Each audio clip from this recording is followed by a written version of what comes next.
Hi, everyone. Welcome to Identifying Gaps in Your Current UI Test Automation Strategy. Thank you for joining us at SmartBear today. So I'm Alex McPeak. I am working at SmartBear with Nick, my co-host over here, and he is an SE for some of the UI test automation tools, and we're going to be your presenters today. So a little bit more about SmartBear. SmartBear provides tools for quality across the entire software development lifecycle.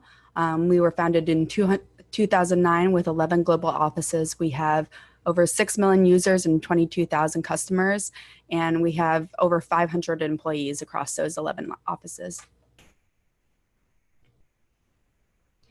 And then a look at some of our products that we have here. Like I said, we have products and tools for across the entire development lifecycle. So we have things from testing and design, development to monitoring and deployment. Today, we're going to be mostly focused on that UI testing and talking about TestComplete and CrossBrowser testing.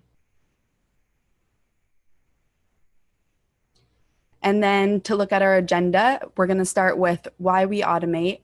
We're going to go over some common gaps in UI testing strategies. Hopefully that's, why you're here today, the name of the webinar. We're going to talk about filling in the gaps, what we can do to help that, and also how SmartBear can help. Then Nick is going to go through a demonstration of TestComplete and cross-browser testing, and we'll have a Q&A at the end. So make sure to put any questions in that chat or that Q&A box. And before we get started, I'm going to launch a poll. So we would love to know what types of applications you're currently testing, web, desktop, or mobile. And so definitely click which one you are currently working on. Looks like a lot of people are testing web applications today, which is great. And then, some desktop and mobile in there too. Really awesome. So I'm going to hand it over to Nick now, and he's going to take us through why we automate.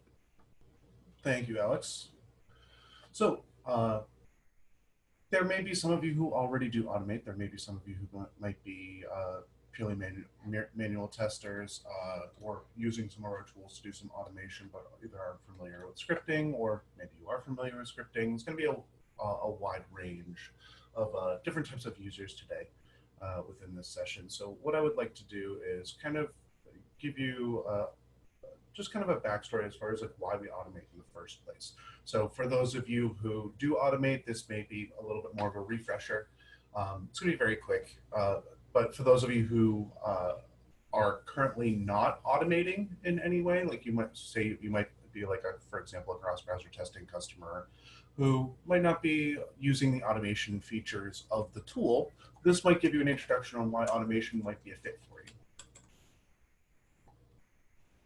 So first of all, we automate because it can do usually one of three things. It's either save us time, save us money, or reduce risk. And we'll get into a little bit of details about those three things coming up soon. So some of the drawbacks of manual testing.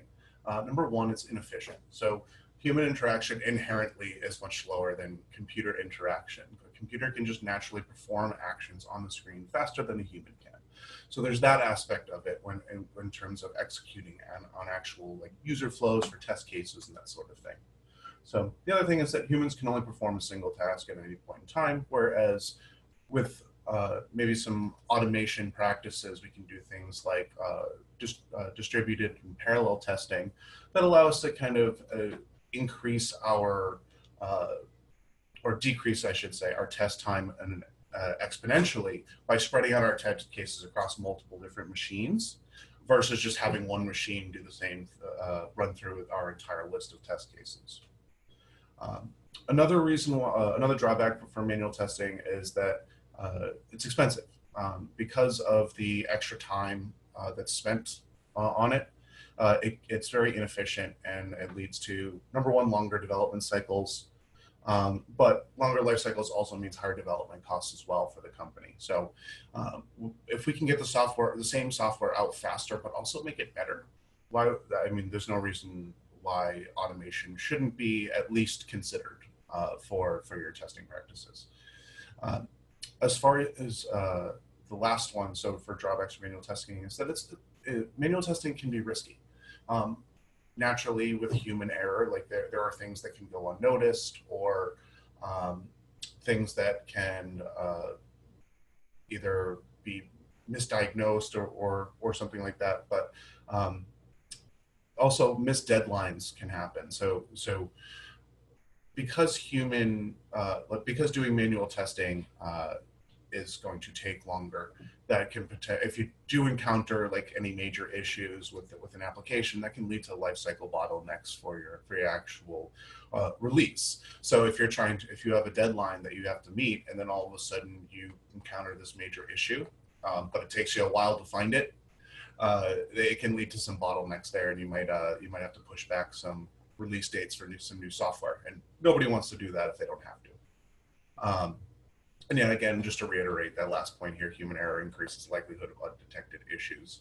So this is going to tie into a common theme that you may see here later on in the presentation as well. But undetected issues do happen in terms of human error. Now, a machine is only going to do what you tell it to do. However, our tools are designed to kind of pick up for basically cover some of those gaps that you might encounter in terms of maybe things that a human might not consider or things like that. But the tools are designed to kind of pick up that sort of drawback, I guess you could say, or be able to cover that use case where human might miss something, but the machine will be like, hey, we think something's going on here. You might want to look into this. So some common gaps in UI testing strategies. Now, over my time here at SmartBear, I've noticed kind of some common themes with a lot of our customers coming back with asking about testing strategy, asking them about their testing strategies, what they do, what they don't do, what they would like to do in the future, that sort of thing. And I've noticed some common trends with that, and we're going to go over some of those now. First common gap that I run into is they spend too much time maintaining their test scripts. So this is more of just a best practices with our tools in terms of making sure that what we want to do,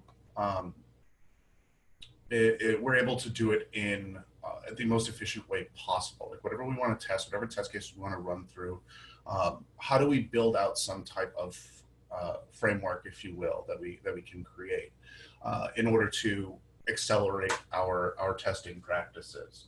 So, for example, can we make tests reusable to cover more examples?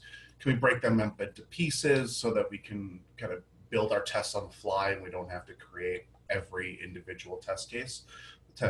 That's more of like we want to make sure that we only have to record everything once. We don't have to record let's say we have 10 test cases that require some type of login sequence.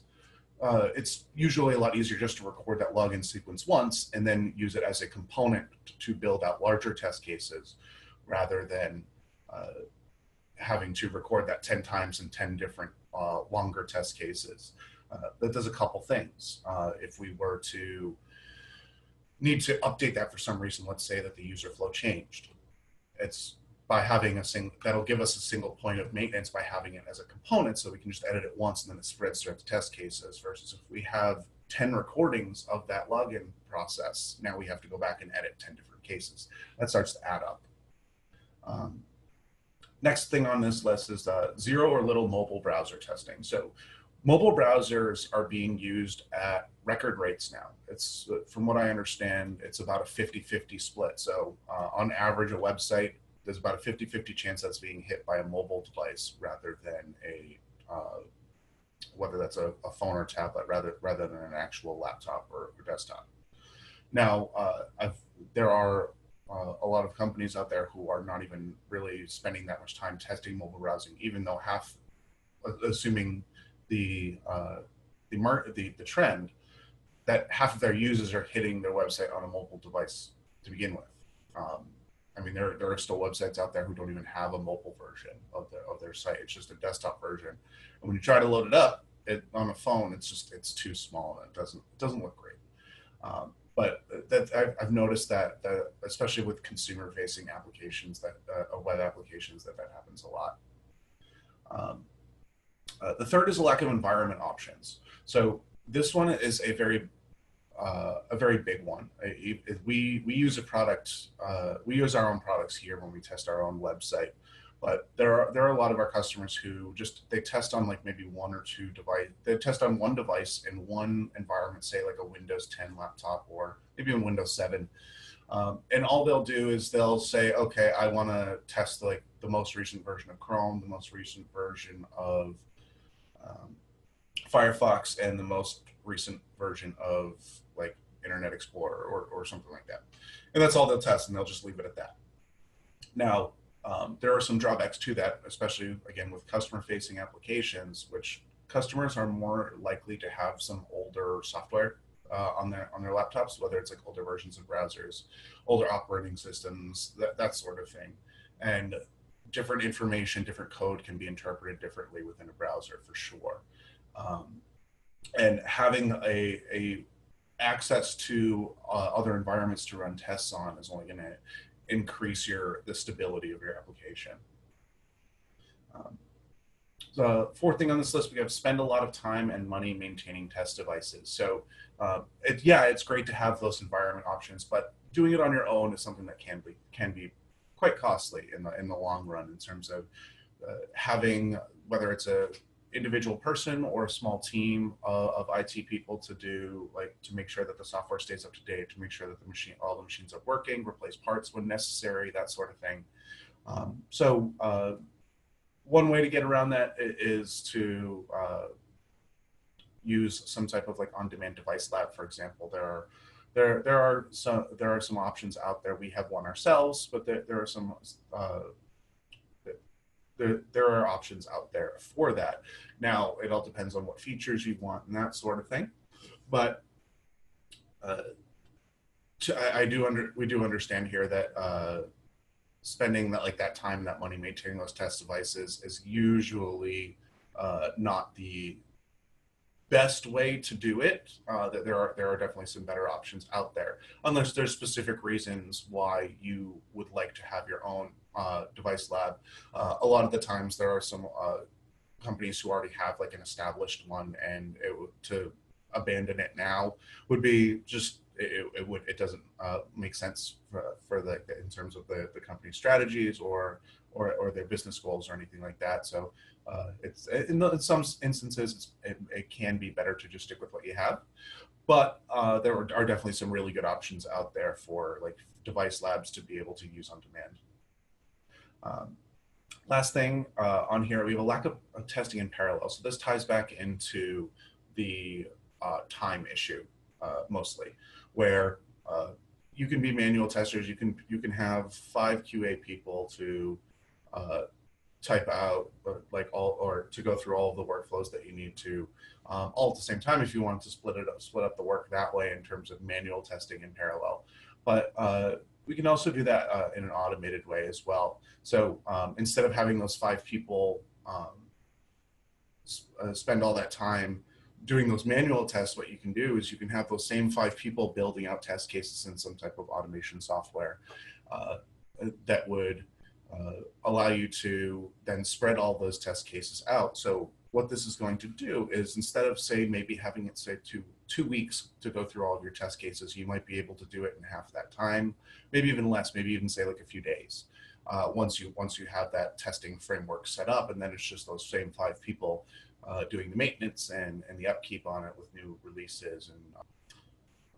So next we're going to go on to our second and I believe final poll of today. So, what types of tests are you currently performing on your application? So there's just like different types of testing. Now, if you're not sure, that's perfectly fine, but please select any that apply. Just trying to get an idea of what types of testing people are currently doing. Okay, thanks for answering, everyone. It looks like a lot of people are doing functional and regression testing the most, and some integration testing in there too. So that makes a lot of sense considering you're at this webinar, which is talking a lot about functional testing and ways that we can do a little bit better with our regression testing and automation. So thank you for answering that. So I do want to take a pause here because we do have something posted in the Q&A session that I do want to point out. So under the John Bethanis account, we have this is Minas from AIMS. I have been using TestComplete for a few years now. In regards to filling the UI gaps, TC recognizes objects in name mapping as reference opposed to create objects in name mapping as references opposed to creating a repository. Would you consider changes in which it will make references to an object more straightforward, especially when working with HTML, i.e. instead of making a new alias each time you record something, event in the same procedure / function, it will respect the existing. Thank you in advance for your effort and time. So reason why I wanted to bring this up is because the reason why we do this the way that we do is because if we were to reference specifically the HTML elements,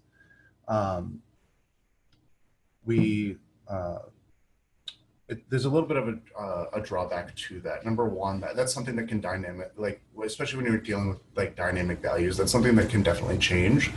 The way that we have it structured is something that has been expanded on over time. Do I think that there is something that we could do to clean it up a little bit? Maybe. Unfortunately, it's not up to me, but it's definitely something like we could bring up to our product team for sure if we wanted to like try to like streamline the actual process. The thing is that the system memory itself is what determines like what is what, and that's what we're basing our object recognition or our object properties off of. So it's not really us determining like what is what, it's more Windows determining what is what and then us piggybacking off of that. But there might be some logic that we could put in there might be potentially some logic we could put in the back end in order to try to streamline things, to, I guess you could say, consolidate, if you will. Because I will say that there are a lot of object types that are very similar, but I think that's something that we definitely could bring up to our product team for sure.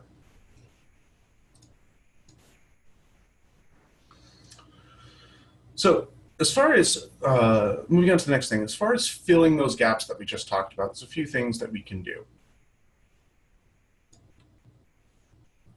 First gap that I want to talk about is spending too much time maintaining test scripts. So this is often caused by improper planning or poor structuring of testing framework. So like I was talking about before, there are ways to streamline this process about creating some type of internal testing framework, whether you're doing like testing components and then building out larger test cases from that. That's the way that we usually recommend to our customers.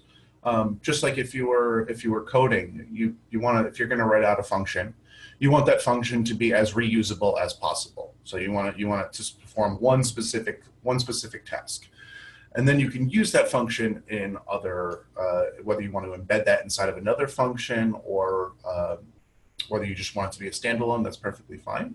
But it allows you that flexibility of being able to reuse it if you want to.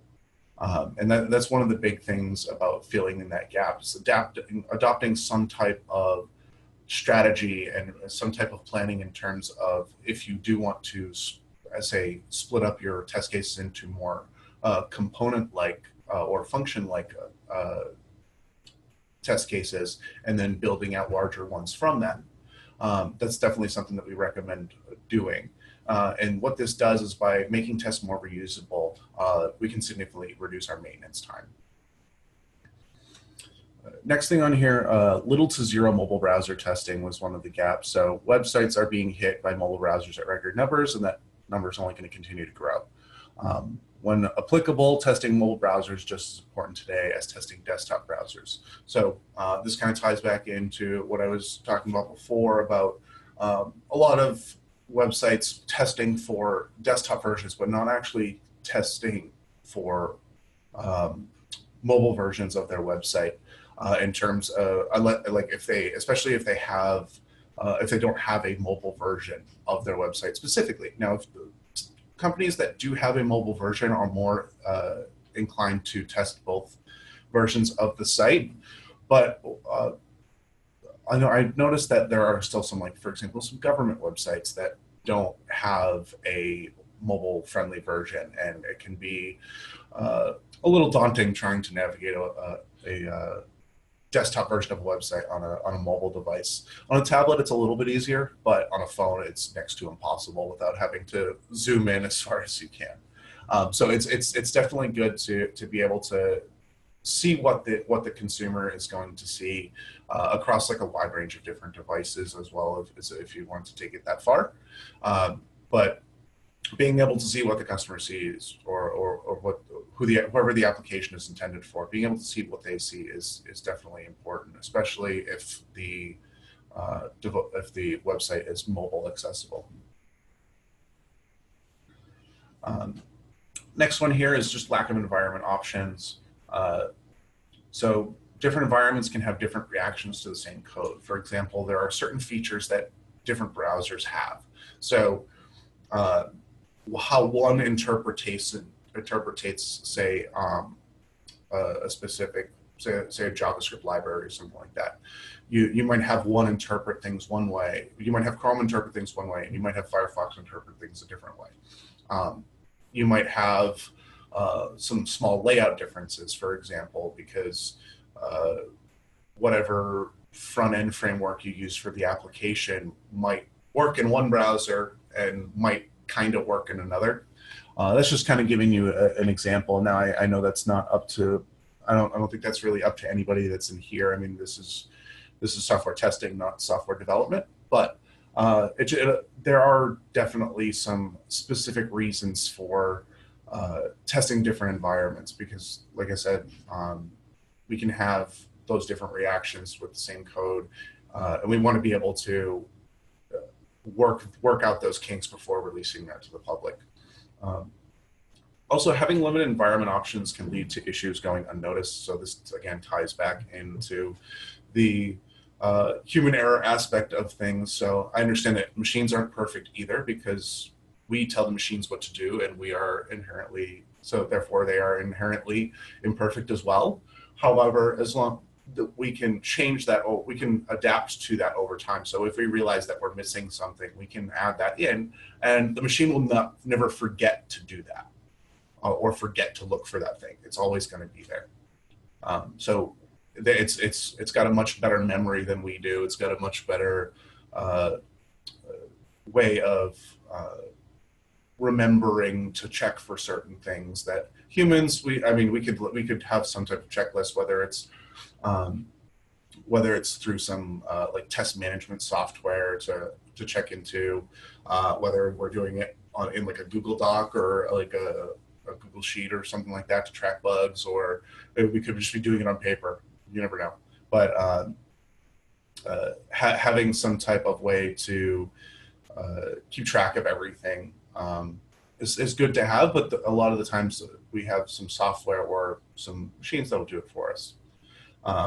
The lack of environment options here, so this risk can be avoided by having a wide range of environments available. This again, was just kind of reiterating on the previous step here.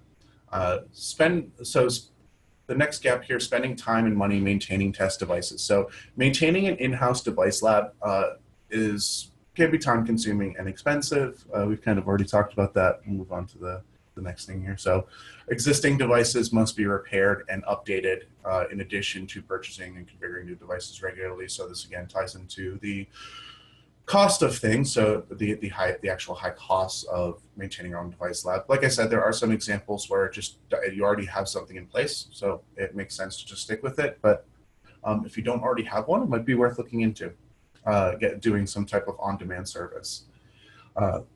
This can only, last point, this can only cause devices to become temporarily unavailable. So if you don't have a verbose enough device lab, this is one big point here. What we can do here is a lot of these on-device labs that you might run into are going to have multiple iterations, multiple versions of the same environment, so that if one of them goes down, you don't have to worry about it, the next man up. What a lot of companies do for their internal device labs, so that they build out in the house, is that they'll have one version of each machine sometimes. And if that machine goes down, then all of a sudden that eliminates running all test cases that are associated with that machine. And you have to either divert them to a different machine and set up the environment on there while the machine is down, or you have to skip over them, or you have to wait until the machine's finished. So finished being updated or repaired or whatever is being done. So the on-demand device labs are really gonna help you here as far as giving you access to the machines that you need when you need them, and not having little to no downtime as well. Last gap was lack of testing in parallel. So a lot of the time can be wasted by running one at a time on the same machine, or even if it's just across like two machines and flipping back and forth, that's fine. But by testing in parallel, test execution time can be reduced significantly. So let's say, for example, you have a set of automated tests that you want to run that take 5 hours to execute, and you're running them on one machine. If you have 5 of those machines and you split them up to run 1 hour at a time on each one, you can now run 5 hours worth of tests in 1 hour. I mean, it's directly translatable to how many machines you have divided by how long your test cases normally take to run. Or sorry, the inverse of that. How long your test case to run divided by how many devices you have. And that's when you think about it in that sense, it's something that's really powerful as far as being able to run the same amount of test cases in the fraction of the time. It's a practice that is definitely worth adopting if you have the ability to do so. And the time saved is going to greatly increase your life cycle efficiency. So you're going to be able to put out software faster than you ever have before.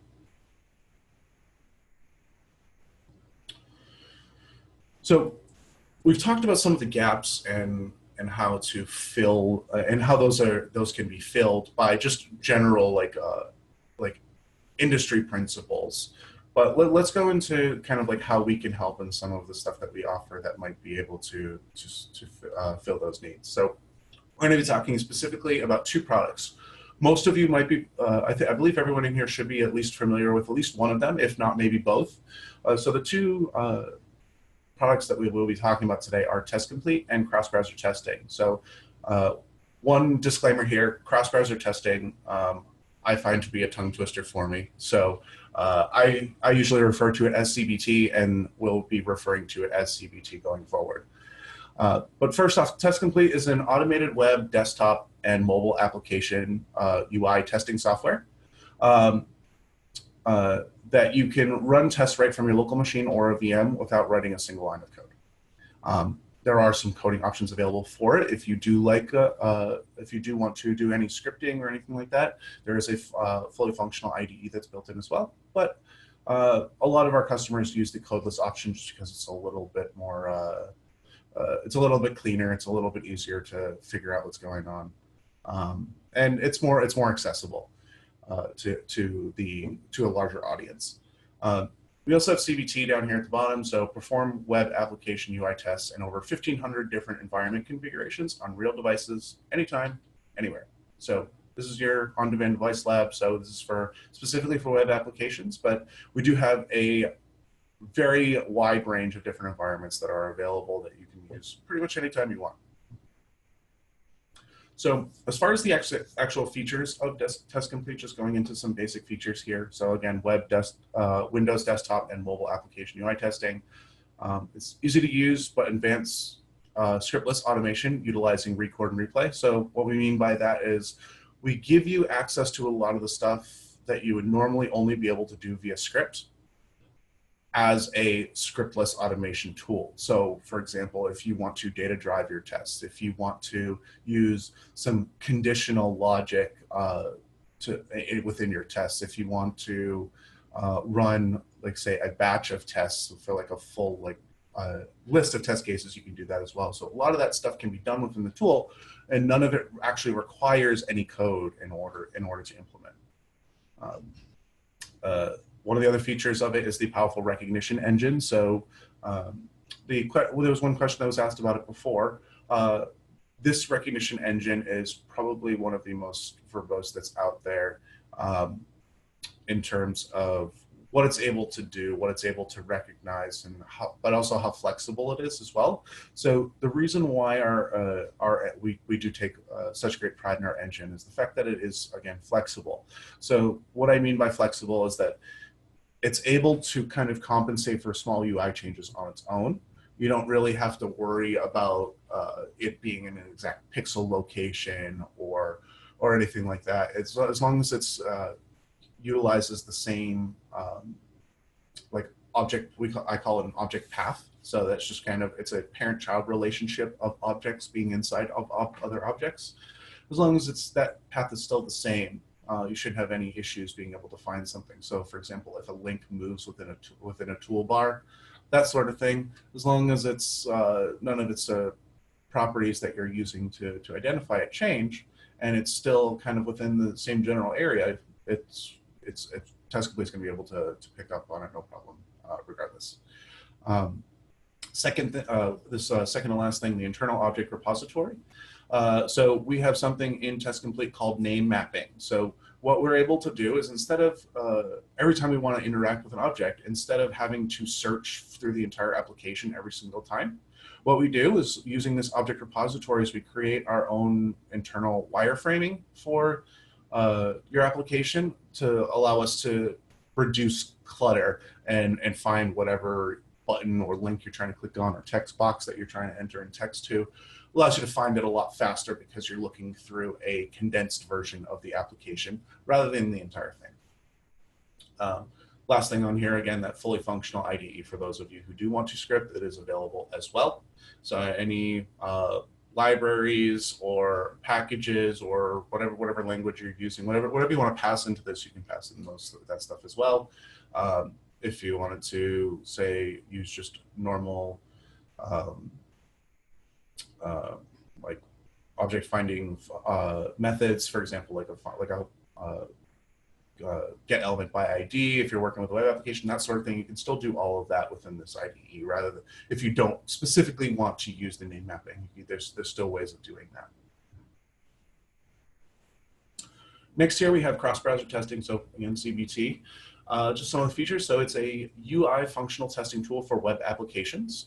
So again, like I said, specifically for web apps, but it allows you to do a few different things. There's a bunch of different types of tests that you can perform within here. Again, over 1,500 environments available on demand. Manual and scriptless or scripted automation features available. So what we mean by the manual testing is that we have basically a live testing portal that you can access any of the environments in. You can just launch into a browser, navigate to whatever URL you want to, and then just kind of do whatever you need to do. So if you want to manually do some exploratory testing, you can go in to your URL, wherever it is, and you can just start clicking on stuff, typing things, go through workflows, that sort of thing, if you want to just do some manual testing. As far as the scriptless, so it says scriptless or scripted automation features. We have both scriptless and scripted automation available. So there is a basic, more basic than TestComplete, but there is a basic scriptless automation feature that will build out a Mocha.js script in the background. So it will allow you to, it will essentially be a recording of user actions within the browser. It's similar to like a Selenium, it's kind of similar to a Selenium script. It's a little bit different though. It builds off of a Node, builds it as a Node application, allows you to run some test scripts in Node. But what this allows you to do is build out some scriptless automation features within CBT environments. And it's all stored all in one place. So you don't have to worry about them being stored separately or being able to import them in or anything like that. Now, if you do want to use a scripted automation instead, for example, let's say you have some existing Selenium scripts that you want to import in. We do have a direct Selenium integration as well. So there are a list of supported Selenium frameworks on our within the CBT documentation. Of course, if you have any special requests for anything that you don't see listed, let us know. We can always try to add it in. The second to last thing here includes scheduling features. So this is something that is fairly new to CBT. What it allows us to do is it allows us to schedule automation, like automated test runs directly within the CBT ecosystem, rather than having to tie in, for example, a CI/CD tool or something like that. If you already have that in place, that's great. Keep doing it. Well, this is designed for people who don't really have the expertise in order to be able to do that. This will allow them to do some scheduled automation directly within the tool. So you can do a couple things. You can do some screenshot tests, so some screenshot comparisons, as well as some of the scriptless automation. And you can schedule those like daily, weekly, monthly, and select your time intervals, and elect if you want to be notified, say, via email or Slack when it's done, that sort of thing. So it really gets the ball rolling for those of you who are not, if you're not confident in doing the actual scripted automation and tying that into like a CI/CD tool like a Jenkins or a Bamboo or something like that, this will allow you to get to utilize some of those features without requiring you to like study up and gain knowledge on those third-party tools. Last thing on here is the parallel testing capable. So this is one of the big things. CBT has a parallel testing integration directly within it. So if you wanted to test in parallel using some either scripted automation or using the TestComplete integration as well, you can test in parallel using those. So nice thing is that the environment's pretty much all set up. It's just a matter of listing off the environments that you want to use within your actual test scripts, if you're doing the Selenium example. But it's something that's a lot of the work is done for you. It's just kind of more, hey, here's the environments that we want to run in, plug those into your scripts and run them. So now I'm going to go into the demonstrations here. Before I do want to just give a quick like 30, 60 seconds here, just in case anybody does have any questions. Please post them in the Q&A section. We can try to address some of them now. But I'll give a few seconds here for that, just in case. Okay, it doesn't look like we have anything, so I think we're okay to move on. So, all right, so we're actually going to be going through TestComplete first. So as far as TestComplete, so what I wanted to cover today was just some best practices within TestComplete in terms of like maintaining your projects and dealing with upkeep and that sort of thing. So I have a small example over here. So I have this test project 5, and what this allows me to do, is it allows me to, TestComplete allows me to organize my projects and give me some, the way that I want, and it allows me to have some customization options, if you will. So in my keyword test, so in my scriptless option here, I have a small folder structure that I have set up. So you'll see this orders folder, this orders Android folder, and the Smart Store folder. Now, this is just more of like a sample project, but just gives you some idea of like some of the things that you can do. So you can set up some type of folder structure for organization for your test components. One of the things that I like to do is I like to name my test cases what the test component actually does. So the example that I'm going to do here is if I open up my test project, I can right click here, I'm going to expand all. You'll notice that I have a couple test cases already built out. So within my project, when I double click on it, it opens up my actual, what I like to call project playlist. So this is essentially a batch file that is going to list all of the test cases that I want to run. Now what I can do within here is I can take all of my test cases and simply drag and drop them in. what I am going to be doing today is going through how to organize these in a way where you can build out test cases using your test components. So over here on the left, for example, I have close orders, fill order, open orders, and a sample orders data loop for data driving a test. But what I can do here is I can use these to build out test cases. So for example, I have open orders, fill out order, and this is actually close orders. I can rename those however I want.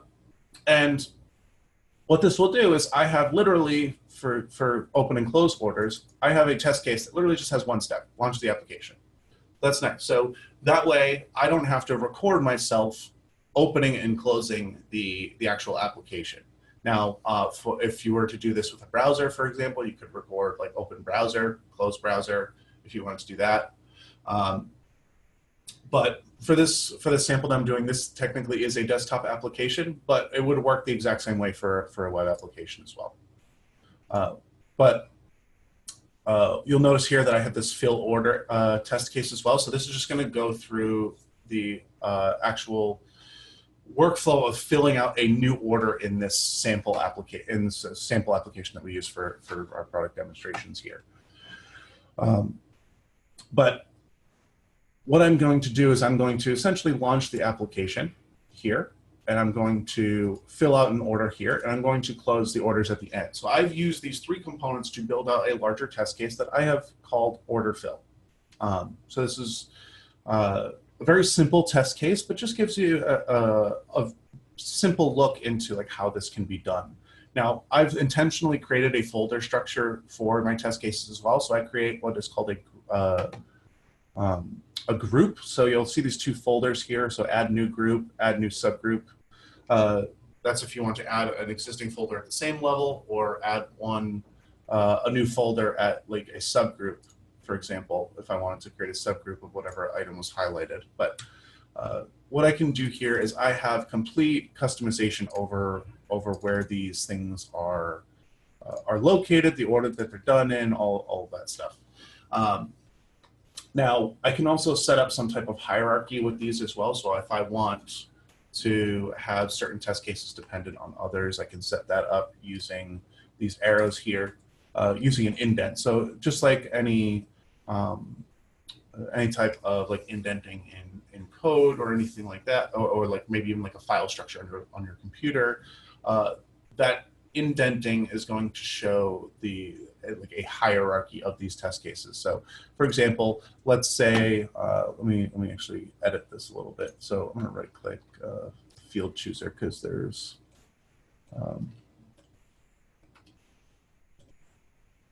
something I want to add in here. So I want, there we go.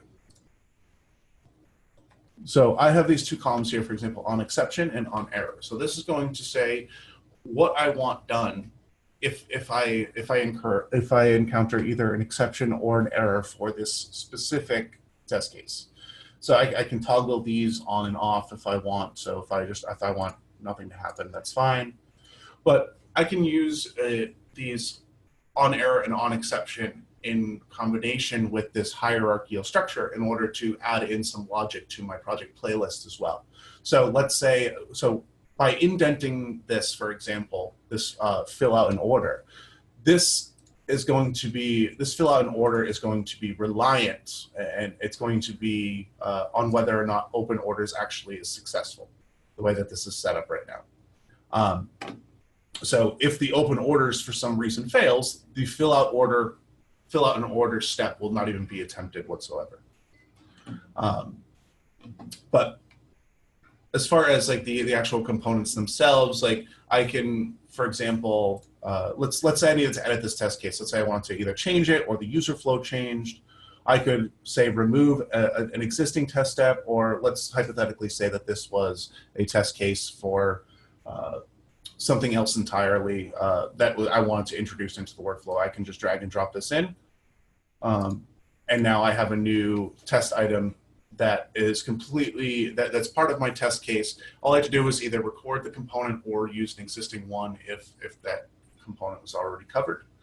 But you can see here how this is something that is really going to allow you to increase your test coverage while decreasing the amount of time that you're actually going to spend doing maintenance. Because like again, what happens if this fill order, what happens if like the order dialog changes, or the actual form for it to fill out an order changes? Let's say some fields change. We can just go in and edit this one case. Let's say we have 10 cases, again, 10 test cases that use it. You order it once here, it spreads throughout the rest of your project, boom, you're done. You don't have to go in and edit it with all 10.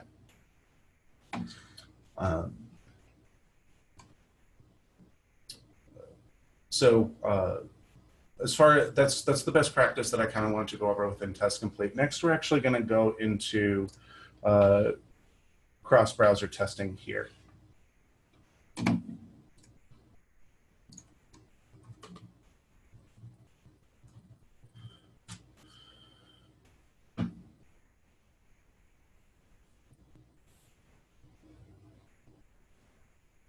So within cross-browser testing, so we're in cross-browser testing now. Within cross-browser testing, there's a few things that I wanted to address in here. So zero or little mobile browser testing. One of the great things about CBT is that we have pretty much any realistic environment available, whether it's for live testing, whether it's for screenshot tests, whether you want to do some automation. So here's a full mobile device list. So this is going to show you what devices we actually have, what version of their operating system they're running. So right now we currently only have some of there are a few iPhones on here that are specific to just iPhone simulators. We're working on getting those updated to real devices as well. But you'll see the majority of these are real devices. Typically the default for mobile devices is going to be Chrome for any Android device and Safari for any iOS device. So we give you a lot of those different configurations as well. So you don't really have to worry about like, oh, like, is this up to date? Is this going to, because I will say that mobile devices are kept much more up to date than desktop devices. You constantly get those push notifications that pop up every 2 weeks asking you to update your phone, and most people do on a regular basis. But this is still going to allow you to have access to a lot of those mobile browsers that we were talking about before. As far as the other environments that are available, so like let's go back into that live testing here. So the desktop environments that are available. If I go into Windows 10, so as far as the OSs, we have Mac all the way back to 10.7. For OS 10.7, we have Windows all the way back to Windows XP, which, believe it or not, there are actually some people who still have Windows XP desktops. Majority of people are going to have 7 or newer at this point, though. But hypothetically, let's say maybe you have an application that's only capable of running on an older system. Maybe it's an old legacy application that you use for work that you're testing or something like that that requires the use of an old machine. We have those available for you if that's what you need. We also have a couple of Ubuntu Linux options as well. Primarily, Ubuntu doesn't get used a ton, but primarily most of our customers are going to be using Mac and Windows. But we do have Ubuntu in there because that's probably the most popular Linux OS in terms of consumer facing. But just to give you an idea of the browser list that's available as well, so full list, Chrome, Firefox, IE, Edge, Opera, Safari, Camino, and Chromium as well. You'll notice that that Opera, Firefox, and Chrome all have these more buttons. That's because they have a very extensive list for the versions that are supported and the versions that we have. And this is an extremely long list. Now, you might not need to be able to go, you might not be required to go back to, say, Chrome 30. But if for some reason that you do, it's there, it's ready to go if you need it.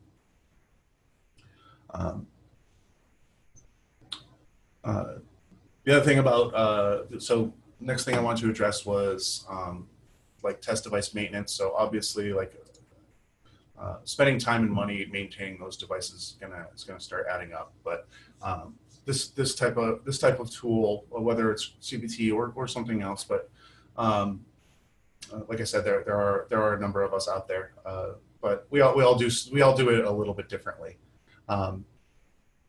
This is the type of tool that'll help definitely address cost concerns and stuff like that. But the last thing I wanted to touch on here was just the parallel testing capabilities within CBT specifically. So what I'm actually going to do is I'm going to pull this up. So you'll notice that there's this automated parallels down here in the bottom left-hand corner. It says this is the number of tests you can run at the same time for automated test types. So what I'm actually going to do here, so this is going to be for you scripters out there. I'm actually going to go in and I'm going to run a, I'm going to run an automated parallel testing script here. Let's see here.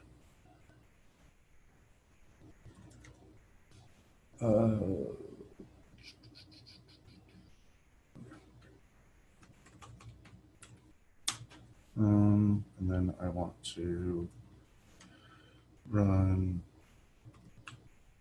slant parallels. There we go. So I'm going to run this. I'm going to run this sample script that I have. And what we're going to do, you'll notice that this number in the background, this automated parallels, is going just changed to 1. Now it's changed to 2. Now, if I go into my automation section here, you'll notice that I have a couple test cases running up here in the top left-hand corner. And these will be running in real time. You can view them running in real time if you want. But this will kind of gives you an idea of how it works. So I'm running this Selenium script directly from command line, but I'm able to execute test cases in parallel as well. So if I wanted to run, say, 2, 10, 20, or whatever package you have with CBT, there's different variations, but in terms of like what packages we have and number of parallels that you can run at any specific point in time. But this just kind of gives you an example. I just ran 3 test cases in the time that it normally would have taken to probably run maybe 1.5. And I still got all of the results that I needed. It's a very simple script. There's not really any assertion points done or anything like that. So it doesn't return any specific like pass or fail for the sample that was run. But the sample was meant to be pretty straightforward. You'll notice that we have some information here that was outputted by the script itself for like the session ID, see your test run, that sort of thing. So it was 3 iterations that were run, and it took about the time that it would take to do one normally. So that's just a little something for you scripters out there if you wanted to see kind of how that would work in terms of like running tests in parallel. So that's actually I think all we have for you guys today, but we will leave the floor open for the next few minutes just in case any questions do roll in. Yeah, so feel free to put your questions in the Q&A box at the bottom, and we're also going to have one last poll. So we would love to know if you're interested in a deeper dive of TestComplete or cross-browser testing. Nick showed some really great examples and demonstrations of what the tools are capable of today, but we would love to sit down with you and give you a personal demo and, approach some of your actual day-to-day problems a little bit better. So if you're interested in that, then definitely respond in one of these polls and let us know which one you would like to see. While you're answering that poll, we do have one comment made, and this is something that I did want to touch on as well. It's just we were running a little short on time. Was that there is an integration with TestComplete as well that allows you to run TestComplete scripts in CBT environments. I can pull that up on the screen right now. Let's see here. So you'll notice in your TestComplete, right underneath your project suite, there will be a CrossBrowser Testing tab here. So what I can do is I can double click on this and open this up, and I can build out my test cases within here. or I can um, directly within here, or I can say build out my project and then drag my project in. I can do it, or sorry, um, yeah, you build out your test cases here, where you would uh, compile them together, whatever test you want to run. You would then add in some environments that you want to run in. You would attach your CBT account here in the corner, and then you would hit run. I actually have not signed into this yet. We just released TestComplete 14 this morning. We're very excited here in the office. I just haven't had the chance to configure everything yet. I just installed the new version this morning myself. But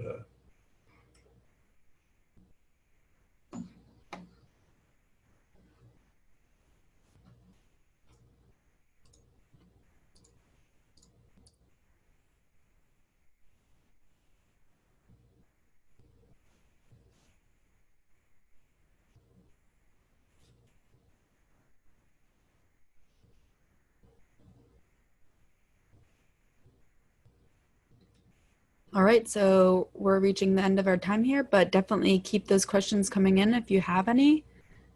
If there's anything that you didn't see in this webinar that you had a question about, or anything that you did see that you had a question about, definitely let us know. But we'll also be following up with you with an email of the recording, so you can have on-demand access to what you saw today at any time. And to those people that were interested in seeing a personal demo, we will also reach out to you and set that up for you.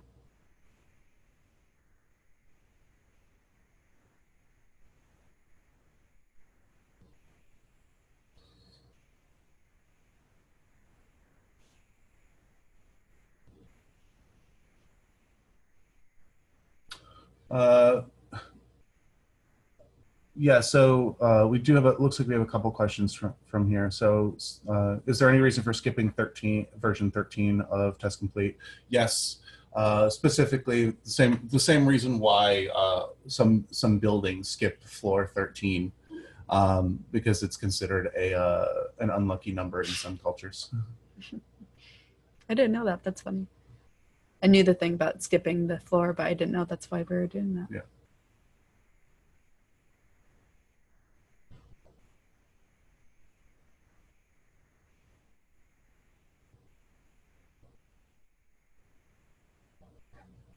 So we have a question from Alex Pop. So for HTML, can recording be used or only scripting? So is that specifically for TestComplete? If it is, okay. Yeah, so the recording aspect of TestComplete is specifically going to use the name mapping with the proprietary object recognition, not like HTML elements. Now, there are HTML properties that you can use for those objects, but as far as like using those, like just referencing those HTML elements in the actual recording, that's not something that the recording function will actually do.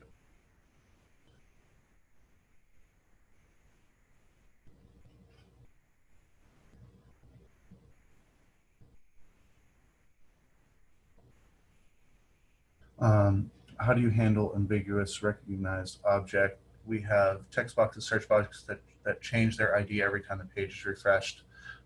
This has been fixed by wildcards for now. Yeah, that's typically how we would recommend doing it as well. Or by using properties that are not dynamic. So just because it is rendered dynamically on its own does not necessarily mean you have to. So those dynamic elements of the dynamic parts of those objects are probably going to be related to some type of properties. Now, you don't necessarily have to use those properties. You can use ones that are properties that are a little bit more vague instead, either by editing in their name mapping or by deleting the recorded object from your name mapping and then mapping it manually. That will allow you to manually select what properties that you want to use.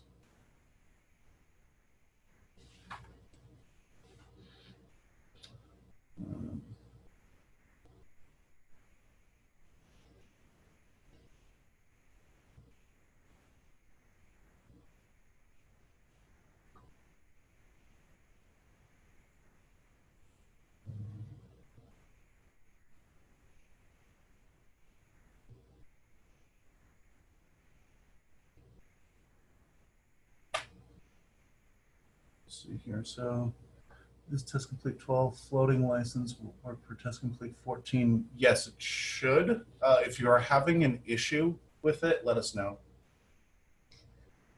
Nick, we also have a question in the chat box that says, in the new update that was just released, is there a big difference from version 12.6?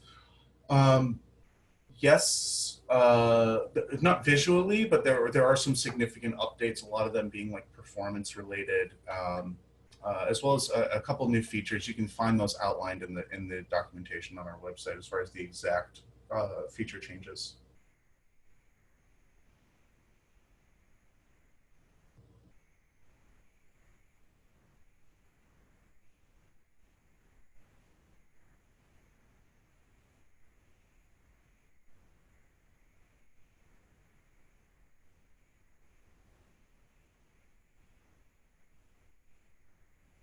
Um,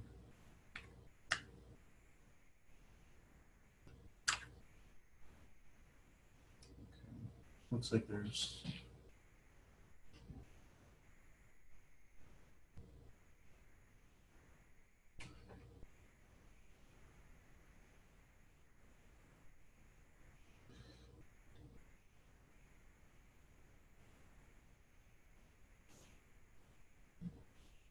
radio buttons that are conditional. We have a page where a second radio button will appear when the first one is selected as no.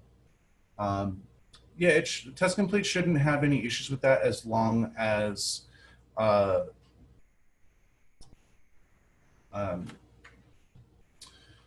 it depends on it depends more on the framework that's being used for the UI, whether or not that's supported. That's the bigger issue. Like if you're using something like React or something to like a jQuery or something like that, you should be okay. But if there's some type of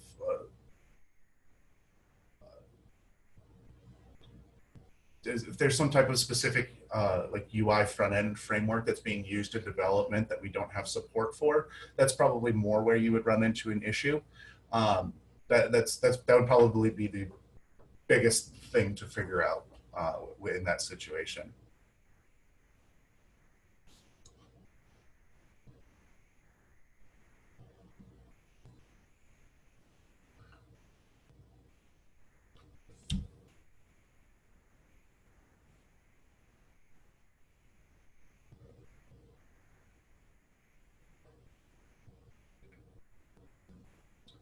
All right. Yeah, Justin, if you're having an issue with your licenses, please reach out to your point of contact here at the company, and we can help you out with that.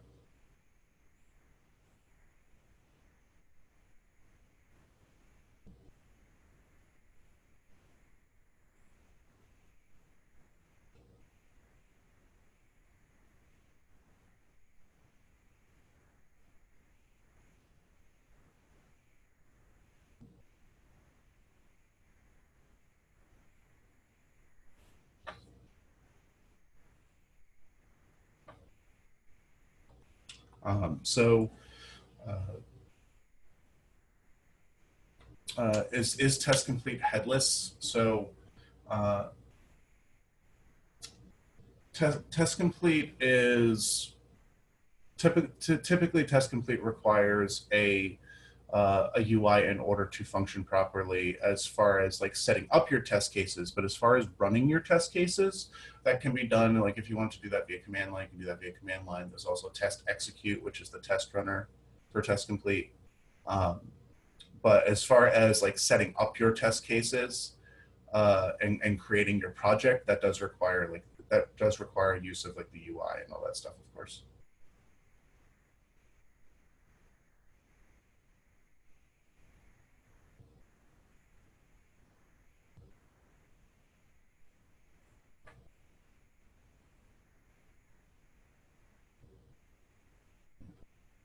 Also, Don, there was one other thing about the 12.6 update. Any projects that you do have from TestComplete 12 that you're going to bring over to TestComplete 14 will require a conversion, but that's built into the software. It's just a click of a button, and then it'll ask you to create a copy of the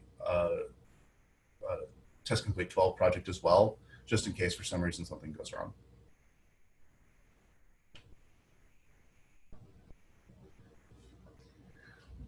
All right, it looks like that's it for questions. If there is anything that we didn't get to answer, definitely reach out to us. We're more than happy to answer that over an email or a call. And look out for the email coming in that will have the recording of this webinar, so you can have that on demand anytime you'd like. So thank you again for joining us today. Oh, it looks like we have one more, if you want to answer that, Nick. Can you execute a script on a machine that only has test execute? Yes. So it all depends on whether or not the project that you want to run also lives on that machine, whether or not you'll have to set up network suite as well. So if you have the project locally that you want to run locally stored on the machine with test execute, yes, it should run no problem. It's just a matter of whether or not if that project was living on a separate machine, say the one that you have TestComplete on. If that's the project that you want to run, then you do have to set up a network suite in order to establish the connection to transfer the project to run. All right, thank you, Nick, and thank you everybody for joining us today. Have a great rest of your day.